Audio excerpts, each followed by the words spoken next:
mas o TDAH não consegue aprender, o TDAH não é inteligente. Mentira, gente, mentira, super mentira, imensa mentira. Eu sou a Karen, neuropsicopedagoga, e eu te ensino a começar os seus atendimentos e viver de neuropsicopedagogia.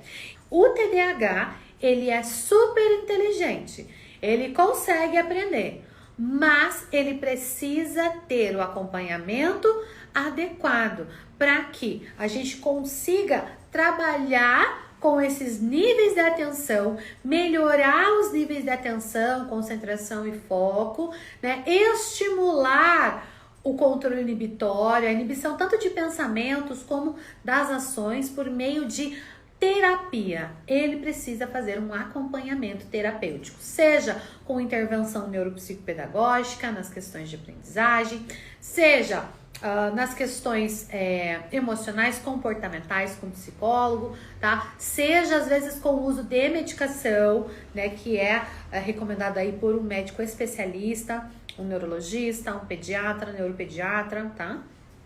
Então, assim, é muito importante o acompanhamento, é muito importante a gente identificar esses critérios, mas nós temos que tirar e romper esse tabu de que crianças e adolescentes na escola com TDAH não aprendem. Eles aprendem sim, mas precisam de um ambiente, né, adaptado, precisa ter o estímulo correto. A gente precisa ajudar a desenvolver essas habilidades que estão em prejuízo, como por exemplo, né, na desatenção, todas as funções executivas, então a organização ela pode ser afetada, a pontualidade, a organização ali de fazer as atividades dentro da sala ou tarefas de casa. Então precisa ensinar essa organização, precisa auxiliar para que o sujeito com TDAH possa criar suas próprias estratégias para tentar compensar, né? São estratégias compensatórias para amenizar o efeito negativo que os sintomas do TDAH afetam na vida dele, tá? Mas isso não quer dizer que ele não possa aprender.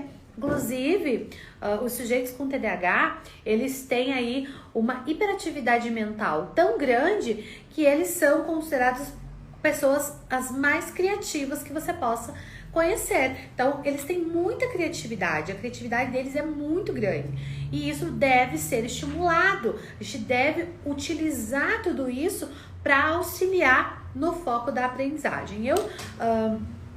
Com relação à neuropsicopedagogia, né, eu sempre falo o seguinte, que a gente não vai trabalhar numa pessoa, quando a gente vai fazer intervenção, a gente precisa fazer uma boa avaliação para descobrir ali vários aspectos da pessoa, né? O que ela gosta, o que ela não gosta, o que ela tá com mais prejuízo, onde que tá os potenciais dela, o que tem para desenvolver. E assim você consegue desenvolver um plano personalizado, focado não na dificuldade, porque a dificuldade ele já sabe que ele tem. A dificuldade já é frustrante, a dificuldade já vai fazer com que ele não se sinta bem. Então você vai usar o potencial dele para criar estratégias compensatórias e melhorar aquilo que está no prejuízo, aquilo que está em déficit, tá? Então isso é muito importante. E o TDAH, então, muita gente confunde ele com transtorno de aprendizagem por conta dessa dificuldade que os alunos com TDAH têm.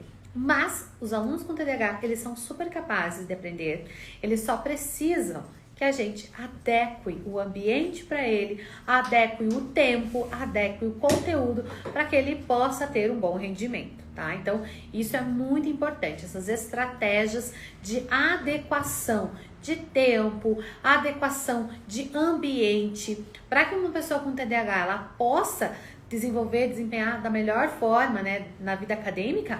Ela não pode ter distratores, porque ela não, na verdade, ela nem precisa de distratores para se distrair. A própria mente dela faz isso com ela, prejudica dessa forma, justamente por conta da hiperatividade mental que ela vai estar presente nas pessoas com TDAH.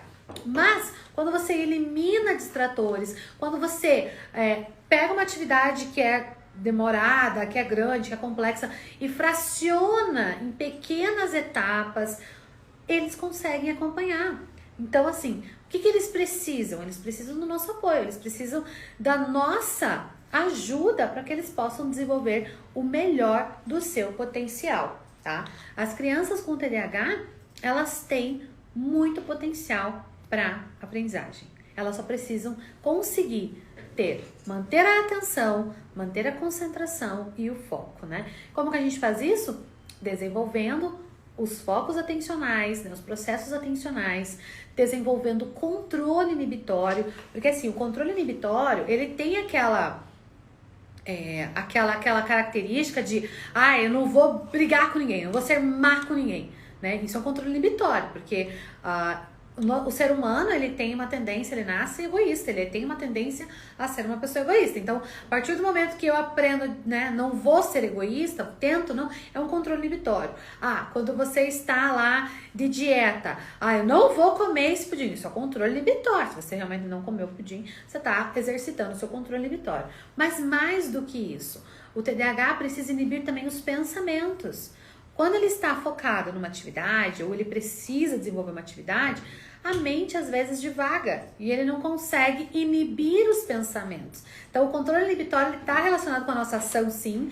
A hiperatividade, impulsividade do TDAH, ela pode ser amenizada a partir do desenvolvimento do controle inibitório, né, físico, desse que a gente externaliza, mas também um controle inibitório de pensamentos. É você ser capaz de inibir pensamentos indesejados para aquele momento e realizar a sua atividade, né, de maneira adequada, tá? Então, isso é muito importante.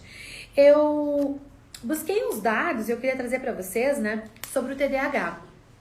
Porque a gente vê assim, a gente ouve muito falar de TDAH, a gente vê muito falando sobre TDAH, mas a gente não sabe exatamente, né, às vezes o que é. Então, por isso que eu queria trazer isso para vocês, né? Que o TDAH, ele é o transtorno do déficit de atenção e hiperatividade. Então, sem esses dois critérios, desatenção e hiperatividade, mesmo que a hiperatividade seja uma hiperatividade mental, né, não há o transtorno. E você vê que nesses sintomas, que são o que é o pilar, é o que cerne o TDAH, não fala de aprendizagem, não fala de inteligência, não fala de questão cognitiva. Então, a gente não pode rotular um paciente, né, um aluno com TDAH como alguém que não vai aprender. Se o teu aluno não está aprendendo, não quero ser uma pessoa maldosa nesse momento, né, nem julgadora, porque existem N funções, N situações de um sistema educacional defasado que nós temos no nosso país, mas se o seu aluno não está aprendendo, ele tem TDAH, ele não está aprendendo, às vezes pode ser desconhecimento seu em descobrir as estratégias adequadas para que ele possa aprender. Se o seu paciente no consultório não está tendo resultados, não está conseguindo desenvolver, estimular a sua estrutura cognitiva, pode ser a sua falta de conhecimento em estratégias próprias para o TDAH. Porque mesmo pessoas com TDAH, elas são diferentes. E isso é uma coisa que eu sempre falo, em todos os treinamentos que eu dou, todas as mentorias, todas as palestras, sempre que eu tô falando de desenvolvimento humano, de avaliação de intervenção, eu sempre falo isso. Existe um protocolo, para tudo na vida, existe um protocolo. Para tudo que a gente for fazer, a gente tem que desenvolver um planejamento. Mesmo que não tenha esse protocolo, você precisa desenvolver, que é um planejamento. Nesse planejamento tem que existir ali a intencionalidade daquilo que você está fazendo por meio de uma estratégia com a qual você está se utilizando para chegar no objetivo, que são as suas metas ali que estão no seu planejamento, certo? Quando a gente fala em avaliação e intervenção neuropsicopedagógica, eu vou falar da neuropsicopedagogia porque eu acredito que eu estou falando com vários neuropsicopedagogos, aqui é um canal que a gente comunica com neuropsicopedagogos.